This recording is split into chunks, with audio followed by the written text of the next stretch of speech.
ആൽഫി വന്നോന്ന് അനിയൻ അന്വേഷിക്കായിരുന്നു. നല്ല ചായ ഉണ്ട്, വീട്ടിൽ നിന്ന് കൊണ്ടുവന്നാ. നമ്മുടെ സ്റ്റേറ്റിലെ ചായപ്പൊടിയാ. ആൽഫിക്ക് ഇവരെ ആരെയും പരിചയമില്ലല്ലോ. ഇത് എന്റെ മൂത്ത പെങ്ങളാ. ഇത് പെങ്ങളുടെ മോള് ഇന്ദു. ഇത് ശോഭ. ഇനി ഒരു പെങ്ങളുണ്ട് അമേരിക്കയിലാ, അമ്മുക്കുട്ടി. അവക്കൊരു മകനുണ്ട്, അവൻ ഡോക്ടറാ. പിന്നെ ഇവരെ പരിചയപ്പെട്ടിരുന്നല്ല പരിചയം. ഇനിയിപ്പോ എന്തായാലും നമ്മളൊക്കെ ഒരു കുടുംബമായിട്ട് കഴിയേണ്ട ആൾക്കാരല്ലേ. അധികം സംസാരിക്കണ്ടെന്ന് ഡോക്ടർ പറഞ്ഞിട്ടില്ലേ അമ്മാവ? എനിക്ക് ആൽഫിയെ കാണുമ്പോ മനസ്സിന് വല്ലാത്ത സമാധാനവും ശക്തിയൊക്കെ തോന്നുക. ഇത് ഇരവി. അറിയാ. അങ്ങനെ അറിഞ്ഞാ പോരാ, ഞാൻ പഞ്ഞിക്കൂരി ബിസിനസ്സുമായിട്ട് നടക്കുന്ന കാലം മുതല് ഇയാൾ എന്റെ കൂടെ ഉണ്ട്. ഇരവി വിഷം കൊടുത്ത് കുടിക്കാൻ പറഞ്ഞാലും അനിയൻ കുഞ്ഞു കുടിച്ചോളും, അത്ര വിശ്വാസ. ഞാനൊരു ക്രിമിനൽ വക്കീലായതുകൊണ്ടല്ല ചോദിക്കുന്നത്, വിഷമം തോന്നരുത്. ബന്ധുക്കളാരും ഇല്ലേ? അച്ഛൻ അമ്മ സഹോദരങ്ങൾ? അച്ഛനമ്മ സഹോദരങ്ങളുണ്ട്. അവരൊക്കെ അങ്ങ് ഡെറാഡൂണില്ല. അത് തനിക്കെങ്ങനെ അറിയാം? കഴിഞ്ഞ പ്രാവശ്യം പാലക്കാട്ട് നിന്ന് ചന്ദ്രയുടെ കോണ്ടസ കാറ് ഇവിടെ കൊണ്ടുവന്ന് കൊടുത്തില്ലേ, അപ്പൊ പരിചയപ്പെട്ടതാ. കോണ്ടസ അന്ന് പരിചയപ്പെട്ടതാ. എന്നിട്ട് അന്ന് താനത് പറഞ്ഞില്ലല്ലോ. അന്ന് നിങ്ങൾ കണ്ട കീരിയും പാമ്പും പോലെയല്ലേ, ഞാൻ മിണ്ടി കണ്ടു എന്നങ്ങാൻ പറഞ്ഞ എന്റെ മേൽ ചാടി കയറാനോ? ഓഹോ, അപ്പൊ ഇരവി മാമൻ മാത്രമേ നേരത്തെ ഇവിടെ ആൽഫിയെ കണ്ടിട്ടുള്ളതാണല്ലോ. എന്നാ ഞാൻ ഒരു സത്യം പറയാം. എന്നാ സത്യം ഞാൻ തുറന്നു പറയാം. ഞാൻ സത്യം തുറന്നു പറയാം. ഞാൻ സത്യം തുറന്നു പറയാം. ഈ രണ്ടുപേരും പറയാൻ പോകുന്ന ഒരു സത്യമില്ല. അപ്പൊ അത് ഞാൻ സത്യം പറഞ്ഞാൽ എന്താ? അപ്പൊ അത് നിങ്ങൾ സത്യം പറഞ്ഞാൽ ഞാൻ കള്ളനാവും. ഞാൻ സത്യം പറയാം. എനിക്കങ്ങനെ കള്ളനാവും. ഈ സത്യം ഞാൻ പറയാം. ഞാനൊരു ബിയർ അടിച്ചു. ബിയർ? ബിയർ. എന്നോട് ക്ഷമിക്കണം, ഞങ്ങൾ പരിചയപ്പെട്ടപ്പോ ആൽഫി പറഞ്ഞു ഒരു ബിയർ അടിക്കാമെന്ന്. ഇപ്പോഴത്തെ ടെൻഷന് ഞാൻ അന്ന് ആദ്യമായിട്ടൊരു ബിയർ അടിച്ചു പോയി. ആദ്യമായിട്ട് താനല്ലെങ്കിലും പാത്തും പതുങ്ങിയും ഇടയ്ക്കൊക്കെ ലേശം അടിക്കാറുണ്ടെന്നുള്ളത് എനിക്കറിയാം. ഇപ്പൊ മനസ്സിലായില്ലേ ഞാൻ പറഞ്ഞതിന്റെ ഗുണം? പോവാ. ആഫീസിൽ കുറച്ച് പണിയുണ്ട് നീ അത് പറഞ്ഞു. ആൽഫി, എനിക്കിപ്പൊ നല്ല ആശ്വാസമുണ്ട്. എന്നാലും 2 ദിവസം കഴിഞ്ഞ് പോയാൽ മതി എന്നാണ് ഡോക്ടർമാര് പറഞ്ഞത്. അത് മതി, അത് മതി. പ്രഷറൊക്കെ നോർമലായിട്ട് എനിക്ക് ചില കാര്യങ്ങൾ പറയാനുണ്ട്. ഇപ്പൊ വേണമെങ്കിലും പറയാം. ഇപ്പൊ വേണ്ട, മനസമാധാനമായിട്ട് ഭാവി തീരുമാനങ്ങൾ എടുക്കേണ്ട കാര്യങ്ങളാണ്. വർമ്മ സാറ് കിടന്നോണം. എനിക്കും ചില കാര്യങ്ങൾ പറയാനുണ്ട്. എനിക്കൊരു കാര്യം പറയാനുണ്ട്. നീ എനിക്ക് ഹൃദയസ്തംഭനം ഉണ്ടാക്കി ഇറങ്ങിയിരിക്കുക. ഞാൻ വിചാരിച്ചു ഒറിജിനൽ സത്യം പറയാൻ പോവാണെന്ന്. നീ നിന്റെ ഇഷ്ടത്തിനൊന്നും വിചാരിക്കണ്ട. വിചാരിക്കേണ്ട സമയത്ത് ഞാൻ പറയാം. ഈ ക്യാഷ് ഉണ്ടോ? ഒരു 500 റുപ്പീസ് തരാൻ ആവശ്യം. ഒരു 500 രൂപ കൊടുത്തേ. ഓ അല്ല, ഇതിപ്പോ ആരെ കണക്കിലാ എഴുതേണ്ടത്? അത് നിന്റെ അമ്മായി അമ്മയുടെ പ്രസവത്തിന് പലഹാരം ഉണ്ടാക്കി കൊണ്ടുപോയ കണക്കിൽ അങ്ങ് എഴുതിയാ മതി. നീ കിന്നാരം ഒന്നും പറയണ്ട, പറയണത് കേട്ടാ മതി. സാർ എന്നോട് ക്ഷമിക്കണം, ഞാൻ അറിഞ്ഞില്ല സാർ ഇത്രയും വലിയൊരാളാണെന്ന്. ചന്ദ്രയുടെ ഭർത്താവാണെന്ന് ഒരു വാക്ക് പറഞ്ഞിരുന്നെങ്കിൽ കണ്ണും പൂട്ടി ഞാൻ അപ്പോഴേ ലോൺ തരുമായിരുന്നല്ലോ. സാറിന് എത്ര രൂപ ലോൺ വേണം? ഞാൻ ഇന്ന് തന്നെ സാങ്ഷൻ ചെയ്ത് തരാം. അപ്പൊ ലോൺ കിട്ടുമോ? ഞാൻ ഈ വർഗീസാണ് പറയുന്നത്. നാളെ രാവിലെ ബാങ്കിലോട്ട് വാ, ലോൺ ഞാൻ ശരിയാക്കി തരാം. സാർ ഒരു ഒറ്റ ഒപ്പിട്ട് തന്നാൽ മതി. എന്റെ കുഞ്ഞുങ്ങളാണ് സത്യം. അല്ലെങ്കിൽ വേണ്ട, ഫോം ഞാൻ ഇങ്ങോട്ട് കൊണ്ടുവരാം. വേണ്ട, ഞാൻ അങ്ങോട്ട് വരാം. എന്നോട് ഒരു വിരോധവും മനസ്സിൽ തോന്നരുത്.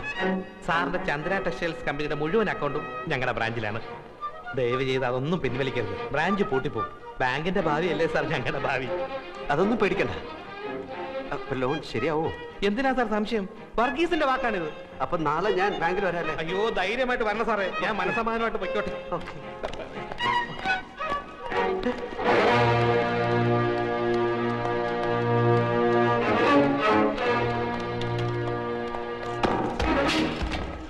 എന്ത് പറ്റിയടാ? എന്ത് നമ്മൾ ഈ പെട്ടിയിലെ സാമാനങ്ങൾ വിൽക്കാൻ നോക്കി. चंद्रा कौन है? What's the matter? कौन है Chandra? Chandra, she's my wife. ये बैग तुम्हारा है? It's my bag. It's my bag. देखिए, इसको हमने इस बैग के साथ एक अजीब हालत में पकड़ा है और इस पर जो टैग लगा है वो हॉस्पिटल का है. It's my bag and he's my servant and he's bringing this bag. But he looks like a thief. Not only his face but his father's face is also looks like a thief. Thank you very much, sir. Oh, I see. Thank you very much. Thank you for the bag. चलो चलते हैं. ഒറ്റ മുക്കാല് കയ്യില്ലാത്തതുകൊണ്ട് കിട്ടുന്ന നാട്ടെ ഞാൻ പടച്ചോനെ കണ്ടു. ഏത് പടച്ചോൻ? എടാ, ഞാൻ കുറച്ചു മുമ്പ് പടച്ചോനെ കണ്ടു. ബാങ്ക് മാനേജർ രൂപത്തില്. ബാങ്കിൽ ചെന്ന് ഒപ്പിട്ട എത്ര ലക്ഷം രൂപ ആണെങ്കിലും കിട്ടും. 4 ലക്ഷം ഒന്നും അല്ല. നേരാടാ നീ താങ്ക് യു. അയാൾ വിചാരിച്ചിരിക്കുന്നത് ഞാൻ പെണ്ണിന്റെ ഭർത്താവാണെന്ന്. അതുകൊണ്ട് ഈ ലോൺ കൈ കിട്ടുന്നിടം വരെ ഞാൻ ഈ കളി തുടരാൻ പോവാണ് മോനെ. ഇനിയിപ്പെങ്കിലും നല്ല ബുദ്ധി തോന്നിയല്ലടാ മോനെ.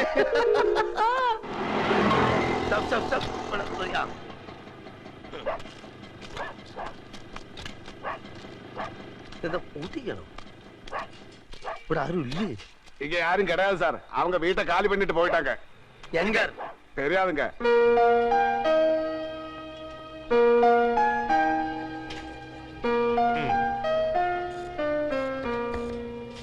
ഈ കാശ് കൈ കിട്ടാൻ എത്ര നാളാവും? ബാങ്കിന്റെ കുറച്ച് ഫോർമാലിറ്റീസ് ഒക്കെ ഉണ്ട്. ഹെഡ് ക്വാർട്ടേഴ്സിൽ നിന്ന് ഓക്കെ വരണം. ഞാൻ റെക്കമെൻഡ് ചെയ്താൽ പ്രശ്നമൊന്നുമില്ല. എന്നാലും കുറച്ച് ഫോർമാലിറ്റീസ് ഒക്കെ എളുപ്പം വരുമല്ലോ അല്ലേ? സാറിന്റെ കാര്യത്തിൽ ഞാൻ ഉഴപ്പോ ഏറിപ്പോയ ഒരാഴ്ച. മതി മതി. പിന്നെ ഞാൻ ആശുപത്രി വരാം. എന്തിന്? അമ്മാവനോട് റെക്കമെൻഡേഷൻ. ചന്ദ്ര ടെക്സ്റ്റൈൽസിന്റെ അക്കൗണ്ട് മാത്രമേ ഇവിടെ ഉള്ളൂ. ചന്ദ്ര ടിയുടെ അക്കൗണ്ട് യൂണിറ്റി ബാങ്കിലാണ്. അതിങ്ങോട്ട് മാറ്റി കിട്ടിയാൽ അമ്മാവന് സുഖമല്ലായിരിക്കില്ലേ? ഇപ്പൊ വേണ്ട, ഞാൻ സൗകര്യമായിട്ട് ഒരു ദിവസം ആശുപത്രി വരാം. നല്ല മൂടി ഇരിക്കുമ്പോ നമുക്ക് പറയാം. ആ അക്കൗണ്ട് ഇങ്ങോട്ട് മാറ്റി കിട്ടിയ എന്റെ പ്രൊമോഷന്റെ കാര്യം ഷുവറാ. പിന്നെ സാറിന് ഞാൻ ലോണെന്നും പറഞ്ഞ് 50-60 ലക്ഷം എഴുതി തരും. സമയാവട്ടല്ലേ? ഇതിന്റെ കാര്യം ഒരാഴ്ച.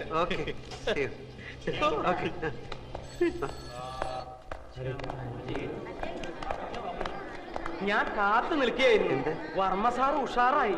ഡോക്ടർ ചെക്ക് ചെയ്തിട്ട് ആളിപ്പോ ഇരുമ്പ് പോലെ ഉണ്ടെന്ന് പറഞ്ഞു. അത് നന്നായി. മൂപ്പർക്ക് വിഷമാവുമെങ്കിലും ഇനിയിപ്പോ ഉള്ള സത്യം പറയാൻ മടിക്കണ്ട. നമുക്ക് ഇപ്പൊ തന്നെ പറയാം അല്ലേ? എന്ത്? താൻ ആൽഫിയല്ല, അപ്പുകുട്ടനാണ് ചന്ദ്രകുഞ്ഞിന്റെ ഭർത്താവല്ലാന്ന്. എനിക്ക് വയ്യ. അതെന്താ? എനിക്ക് വയ്യേ. അതെന്താന്നാ ഞാൻ എനിക്ക് വയ്യ. അത് തന്നെ. അപ്പൊ എന്താടാ നിന്റെ ഉദ്ദേശം? ഉദ്ദേശം പിന്നെ പറയാം. ഞാനാണ് ആൽഫി, ചന്ദ്രയുടെ ഭർത്താവ്. അത്രയും മനസ്സിലായോ? 14-ാം തീയതി ഞങ്ങൾ രജിസ്റ്റർ കച്ചേരിയിൽ വെച്ച് കല്യാണം കഴിച്ചു. തൽക്കാലം ഇതൊന്നും മാറ്റി പറയാൻ സൗകര്യമില്ല. അത് തന്നെ. നീയല്ലേ പറഞ്ഞ സത്യം പറയാൻ പോവാന്ന്? താനല്ലേ പറഞ്ഞ സത്യം പറയണ്ടെന്ന്? അതപ്പോ. എന്നാ ഇതിപ്പോ.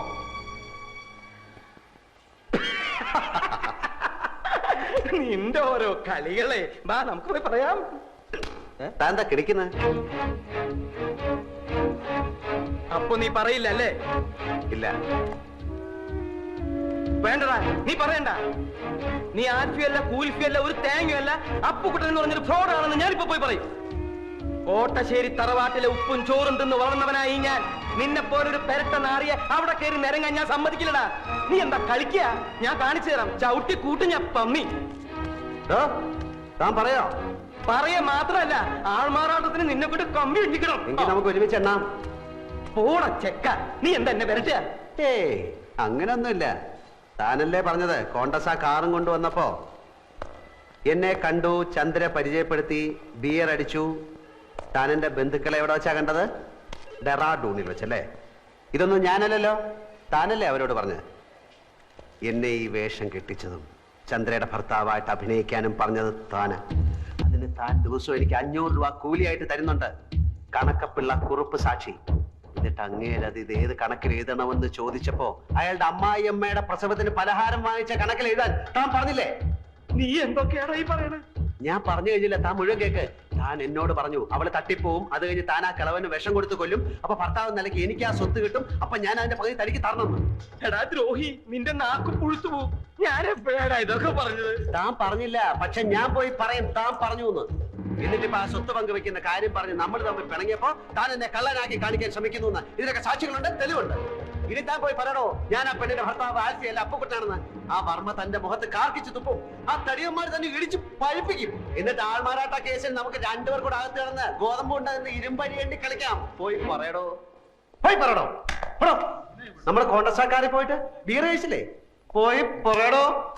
എനിക്ക് മുകളിൽ ആകാശവും താഴെ ഭൂമിയാണ്, എനിക്കൊന്നും നോക്കാനില്ല. പോയി പറയടോ,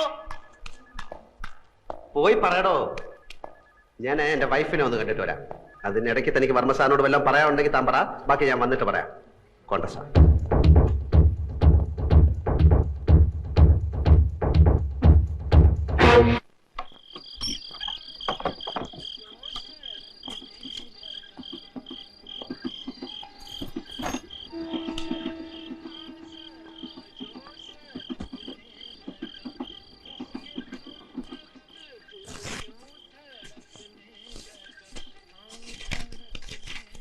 പ്രിയപ്പെട്ട ഏട്ടൻ എന്നാ ഇങ്ങോട്ട് വരുന്നത്?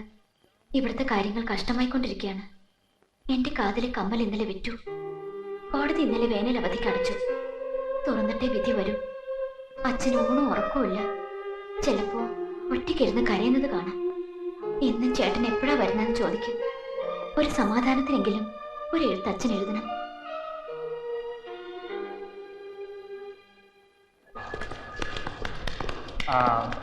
ടെസ്റ്റ് എല്ലാം കഴിഞ്ഞോ തന്നെ? എല്ലാം കഴിഞ്ഞു. ചന്ദ്ര പൂർണ്ണ ആരോഗ്യതയാ. പക്ഷെ ന്യൂറോളജിസ്റ്റ് സ്വല്പം കൺഫ്യൂഷനില്ല. അതാ ഞാൻ ഇവരോട് പറഞ്ഞുകൊണ്ടിരുന്നത്.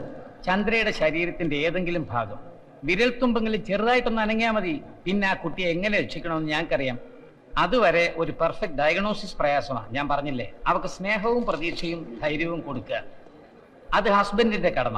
All the best. ഓക്കെ. ആ, തന്നോടൊരു കാര്യം പറയാൻ മറന്നു. ലേഖയുടെ ഫോൺ ഉണ്ടായിരുന്നു, അവള് വരുന്നു. ആൽഫി അന്വേഷിച്ചു. ആര്?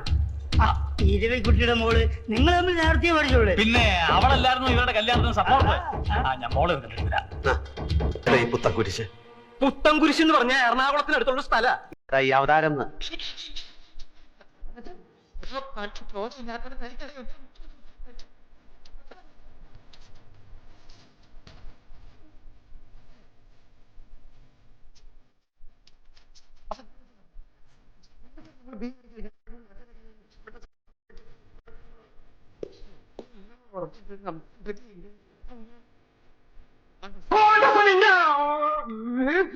എടോ, ഞാൻ ചാവുമ്പോ എന്റെ ഒരു ശവം കൊണ്ടുപോവാൻ ഒരു കോൺഗ്രസ് കാർഡ് വേണമെന്ന് ഞാൻ ഇതിനോട് പറയായിരുന്നു. ഞാൻ ചാവുമ്പോ തന്റെ ശവം കൊണ്ടുപോവാൻ ഞാനൊരു കോൺഗ്രസ് കാർഡ് തരട്ടെ?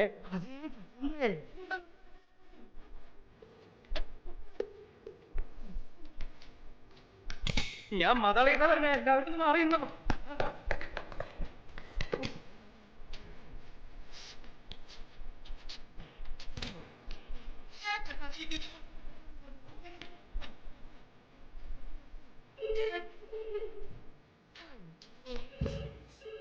ഞാനൊരു കാര്യം പറയാം. ഞാനായിട്ട് വാക്കൊന്നും പറയണില്ല. പക്ഷെ സത്യം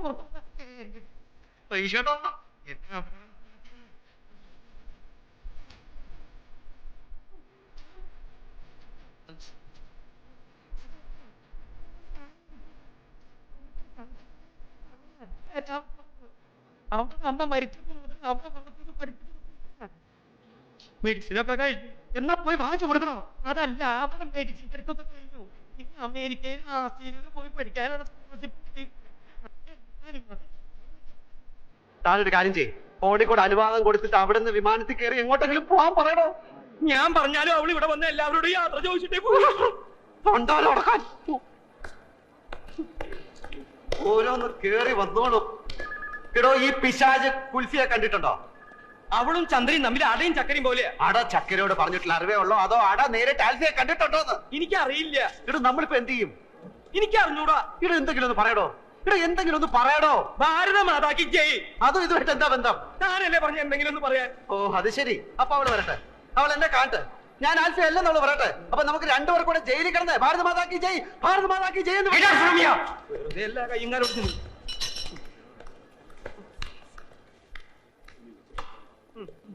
ഞാനൊരു വഴി കണ്ടുവച്ചിട്ടുണ്ട്. കുറച്ച് വിഷം മേടിച്ചത് എന്റെ പോക്കറ്റിലുണ്ട്. തീരെ നിവൃത്തിയില്ലാതെ വന്നാൽ ഞാൻ അത് തന്നെ തിന്നും. താൻ തന്നെ തിന്നാൻ വരട്ടടോ. ഞാനൊരു വഴി കണ്ടുവച്ചിട്ടുണ്ട്. വരട്ടെ, വരുന്നിടത്ത് വെച്ച് കാണാം. തന്റെ മോൻ ആളെങ്ങനാണോ? എന്താ സയൻസ്? എടോ, അവളുടെ സ്വഭാവ വിശേഷ സവിശേഷ ഗുണഗണങ്ങൾ എങ്ങനെയാണ്, എങ്ങനെ ഹാൻഡിൽ ചെയ്യണമെന്ന് അറിയാനാണ്. അത് വേണമെങ്കിൽ പറഞ്ഞു തരാം.